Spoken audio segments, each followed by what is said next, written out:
Hace un rato navegando por la página de HackerRank me encontré con un ejercicio bastante peculiar y por supuesto que vengo a traérselos. Y es que en realidad pareciera que este ejercicio exige un algoritmo súper complicado como para verificar lo que aquí te están solicitando, pero te das cuenta que en realidad no.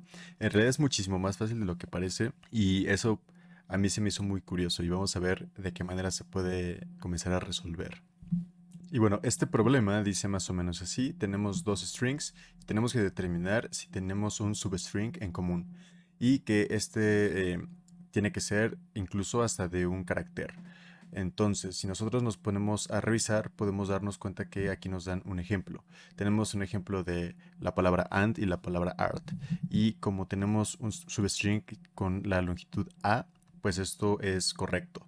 Ahora, si nosotros también tenemos por su parte una substring llamado B y un substring llamado cat. Entonces, bueno, B, B y un string, es un string llamado cat. No tenemos ningún substring porque no podemos construir absolutamente nada en base a estas dos palabras. Pero aquí está el pequeño truco, ¿no? Porque a pesar de que nosotros podemos pensar que necesitamos verificar si existe alguna palabra más grande que perfectamente pueda estar contenida en las dos palabras, nosotros realmente en nuestra solicitud no es ingresar a una palabra más grande, sino ingresar a el substring más pequeño de un solo carácter. Es decir, si una letra está contenida en la otra, pues ya cuenta como un carácter, o bueno, como un substring válido. Entonces, nosotros aquí en realidad solamente estamos limitados a verificar que existen unas subcadenas correspondientes, un char correspondiente a la otra cadena. Entonces aquí se nos vuelve muchísimo más fácil el problema, pero ahora nosotros nos damos cuenta que tendríamos que hacer un doble for anidado para verificar esta parte y eso evidentemente sería bastante poco eficiente. Vamos a tratar de encontrar una mejor respuesta a esto. Muy bien, ahora, como nosotros ya habíamos verificado que el hacer un for anidado dentro de una misma función puede ser bastante contraproducente, vamos a utilizar una estrategia un poco distinta. Y lo que vamos a empezar a visualizar es que nosotros necesitamos simplemente verificar si existe algo dentro de la lista y compararlo con la siguiente, bueno, dentro del string y compararlo con el segundo string para ver si esto realmente tiene algún substring que pueda ser fácilmente comprobable. Ahora, como nosotros sabemos que solamente basta con identificar uno, nosotros podemos utilizar, esto es como música para los oídos para un programador, porque nosotros podemos identificar en base a que nada más necesitamos verificar una existencia de otro en la otra, podemos utilizar un hash para optimizar de una manera gigante toda esta búsqueda. Ahora, ¿cómo vamos a hacer esto?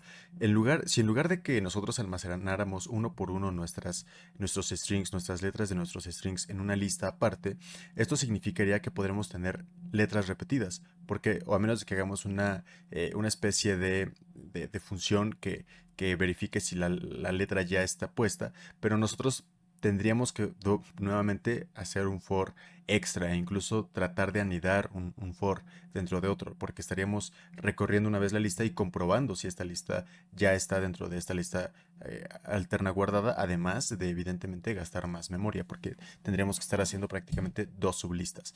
Si por el otro lado nosotros utilizamos algo que se llama en estructuras de datos conocido como hash, todo esto se nos va a a traducir en un problema bastante eficiente de resolver. ¿Por qué? Lo que hace hash en este caso en particular es, bueno, no, realmente en el caso en general, es que nosotros vamos a calcular una dirección de memoria en la cual nosotros podemos almacenar un dato.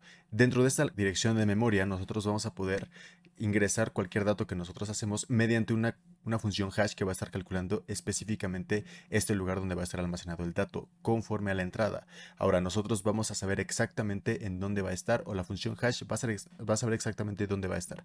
Si le volvemos a pasar uno de estos datos, va a regresar a intentar guardar en ese lugar específico donde había guardado este dato que ya tenía en mente.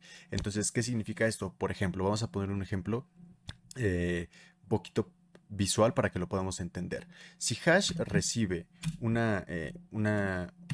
número, por ejemplo, un 5, perdón, este es un 3, un 5, y hace su función hash y devuelve una dirección de memoria que supongamos va a ser esta dirección, ¿no? Evidentemente un número al azar. Si dentro de la siguiente iteración vuelve a recibir un número 5, va a volver a responder con esta misma cadena. Entonces va a ir a esta cadena y va a decir, ok, ya tenemos este lugar ocupado.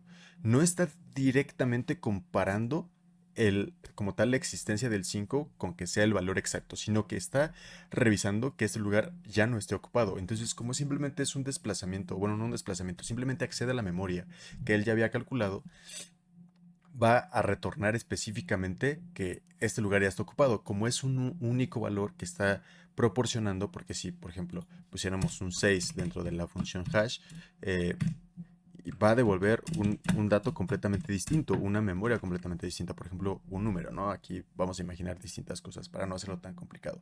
Obviamente el 5 y el 6 son diferentes, si están almacenados entonces en diferentes unidades de memoria, en diferentes direcciones de memoria, entonces eso significa que está disponible ese 6, pero si ya no está disponible, ya no lo va a repetir otra vez, porque ya sabemos que tenemos ese dato ahí. Muy bien.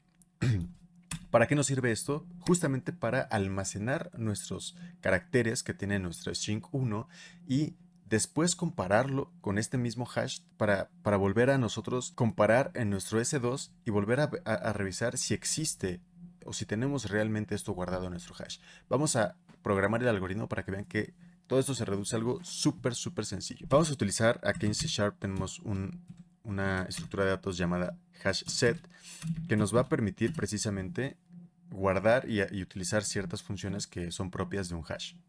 Entonces, vamos a nombrar como hash set las letras que vamos a estar iterando. Vamos a poner letras y esto vamos a guardarlo con un new hash set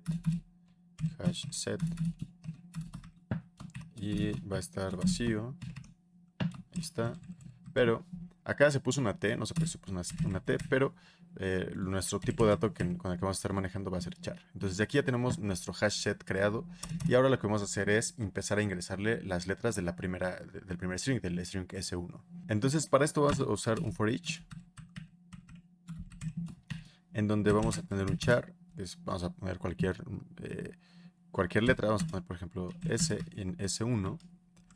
Y lo que vamos a hacer es simplemente ingresarlo al hash set. Vamos a agarrar nuestro hash set llamado letras y simplemente con la función add le vamos a ingresar el s. Como nosotros acabamos de ver en la explicación previa, lo que va a hacer hashset es que en cada char que vaya iterando sobre S1 va a ingresar únicamente una sola vez cada letra que tenemos. Entonces la letra nunca se va a repetir a menos de que pues, sea una nueva, ¿no? O sea, nunca se va a repetir, en pocas palabras.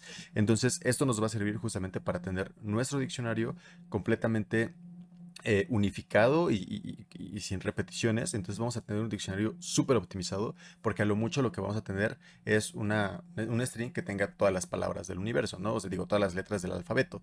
Entonces esto traducido nos va a indicar que no vamos a tener más allá de unas cuantas veintitantas letras.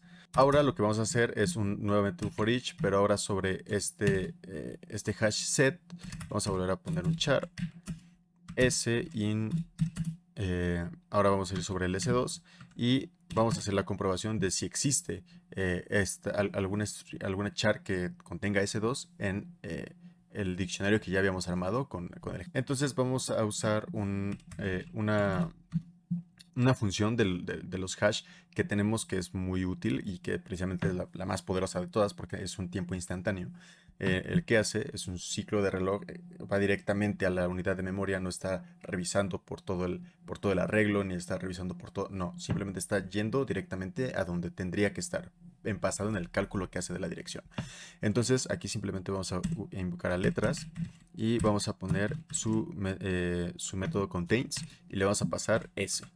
Ahora, ¿qué significa esto? Vamos a decir que si letra contiene este S, entonces lo que vamos a hacer es que ya hemos encontrado que sí existe un substring de un solo carácter de S2 en S1. Entonces vamos aquí a hacer la validación y simplemente lo que vamos a hacer es esto nos va a retornar un true o un false. Si es false, entonces, bueno, más bien si es true, entonces va a entrar a este if Y lo que vamos a hacer va a ser simplemente imprimir un console.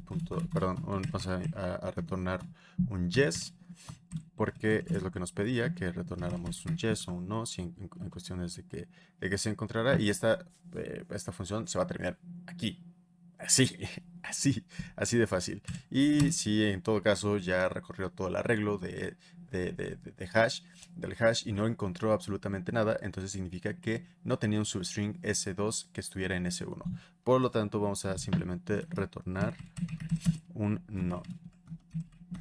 Y listo, esto sería todo. Vamos a comprobarlo, vamos a ver si nuestra sintaxis está correcta, y vamos a revisar los siguientes casos que también nos tiene aquí HackerRank. Y hemos completado este precioso pero bastante sencillo problemita que nos dejan. Incluso este suele aparecer en bastantes entrevistas, en bastantes pruebas técnicas, porque en realidad nos pone a prueba cómo nosotros podemos identificar un problema y atacarlo a base de casi una trampa, porque lo que nosotros podemos pensar automáticamente en decir, voy a ver si hay un substring en un string completo, pensamos automáticamente en palabras completas, pero aquí nos está diciendo que puede existir un solo carácter de uno en otro, y ahí ya contaría como un substring.